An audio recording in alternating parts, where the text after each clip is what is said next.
Everybody, this is Moscow. Hope everybody's doing fine, keeping safe, all that jazz. As you guys know by now, I've already released the trailer, the character reveal trailer that I was very vague about up until now. If you haven't seen it, I recommend you go see it. Come back, watch this video. And spoiler alert, if you guys haven't seen it, the movie is obviously about Yamcha. Now, one of the things I get asked, like, why him? Like, out of all the rogues gallery, out of everything that's within Dragon Ball, why this guy? Now, there's a few. For me, there's a couple of good reasons. Like, at least that I see as a good reason. First of all, he's him and Goku are my favorite characters, for obviously different reasons. Most fans nowadays, when they watch Dragon Ball, it makes me sound like an old man. Oh, back in my day, no. But basically, Yamcha is the only one out of the entire crew of Z Warriors, or Z Warriors, depending where you're from, that is actually relatable. Like, let's go through it. Goku is like he's basically like the Superman version of the show. All the time, like, okay, I'm going to find a way, I'm going to beat you, blah, blah, blah, that kind of thing. And always wanting to fight, always wanting to improve himself. Okay, fine, it's nice, it's exciting, but it's not relatable.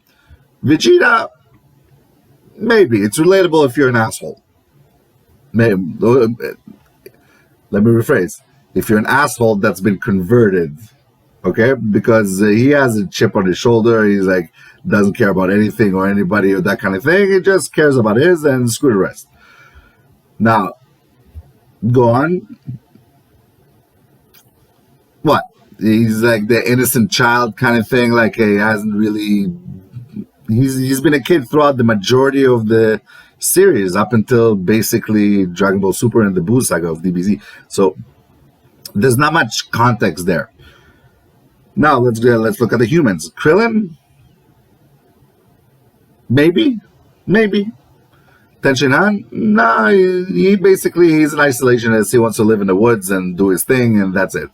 Yamcha, on the other hand, he's a city boy. He has bills to pay. He has dating issues.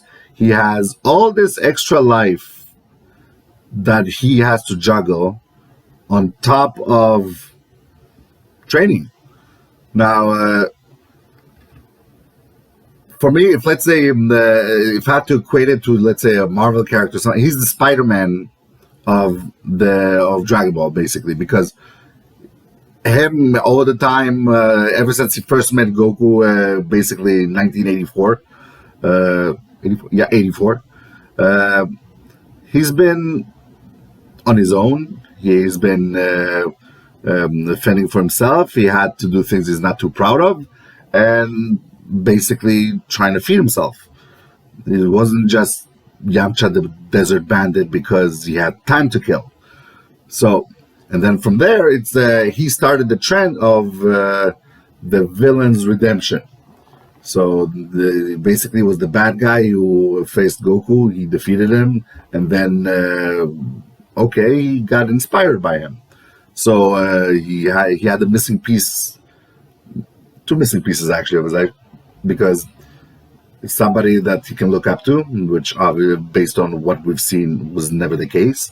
And he discovered dating. So so you have a guy that lives in the city. That, I mean, he's a nature guy, but like, he lives in the city, at least in our incarnation, anything post Bulma, basically. He lives in the city. He has to worry about a job. He has to worry about paying the rent, that sort of thing.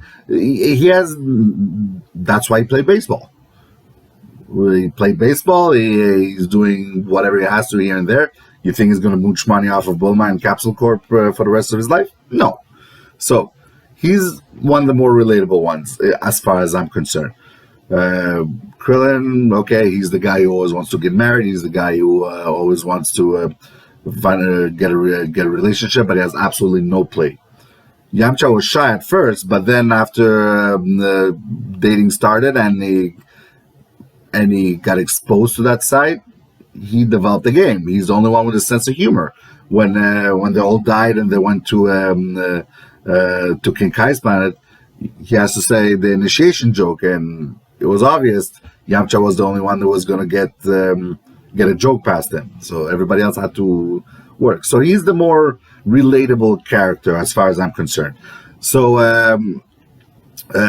so for me, I always gravitated towards him as far as the crew, basically the Dragon Ball crew, and so I thought like, okay, the humans need to get a little shine as well. So I thought I'd kind of put them in the spotlight, because all I've seen the other fan movies or that kind of thing, which are amazing. I love them all. That's what part of the inspiration why I wanted to try and make one. So hopefully I'll succeed with you guys, with your help. If you guys know either sponsors, or if you feel contributing to the Indiegogo campaign, like, subscribe. I mean, I didn't mention at the beginning because I don't like to push it, but all that stuff really helps. So it helps for exposure. It helps for potentially generating different avenues of trying to finance the movie, which I really want to make. So if it doesn't happen, I will be disappointed, but I don't give up easily. So I really would like that. I would appreciate all your help. So yeah, and but back to why I chose Yamcha. Basically, because of the humans, they don't get enough shine. Everything's about the Saiyans. The Saiyans themselves are limited in terms of relatability. Is that a word? Yeah, relatability. Let's make sure it is now. So it's and the humans that they have inside that show, I think the most relatable ones are, for me, Yamcha and Master Roshi. Chi-Chi and Bulma, they're on the extreme in terms of like the way they're portrayed. It's like always nagging and nagging, but then they're very, very supportive, but they're nagging. So it's not, there's nothing there. I mean, out of the two, Chi-Chi's the only one that can fight in theory, but there's not much meat there in terms of storytelling. I feel like Yamcha is the one that can actually tell a very nice story, can actually do a lot of action, and he's a lot better of a martial artist in terms of training than people give him credit for. People like to basically crap all over him as a character because he was actually misused in the anime, in the mangas, and that kind of thing. From what I understand, in Dragon Ball Super, I haven't caught up on the manga in the Moro timeline, or basically where it is now. But Yamcha did get finally a little moment to shine here and there. So up until now, he was really badly used. He was used basically as an educational instrument. When he was fighting the Cyberman, he was basically shown as a prolonged fight to teach Gohan how to watch speed fights. Basically, when the androids, when he got his hand through the chest, it's basically him educating them that, oh, they're absorbing powers through the hand, that sort of thing. So he was used more as a gadget than anything else. So, which for me is a shame, because out of all of those characters, I do feel he's the deeper character. So, that's basically where I'm coming from in terms of why I chose that person. I'm still, if you want to comment on the trailer or anywhere actually on any of the clips, if you have any questions, because I am trying actually to collect any kind of Q&A type of questions and answer your question. This is basically like a response of why this character, why did you choose this character? So I'm hoping you guys can help me out and send some questions my way through whatever avenues you guys want. All the links are going to be in the description. Twitter, Facebook. Go to my Indiegogo page. No, can you put comments on Indiegogo? Probably. If you can, put it in there. Patreon, probably. You can probably put comments as well. Just put them anywhere. As long as I find them, I'll address them. So yeah, that's about it. Take care, everybody, and until next time.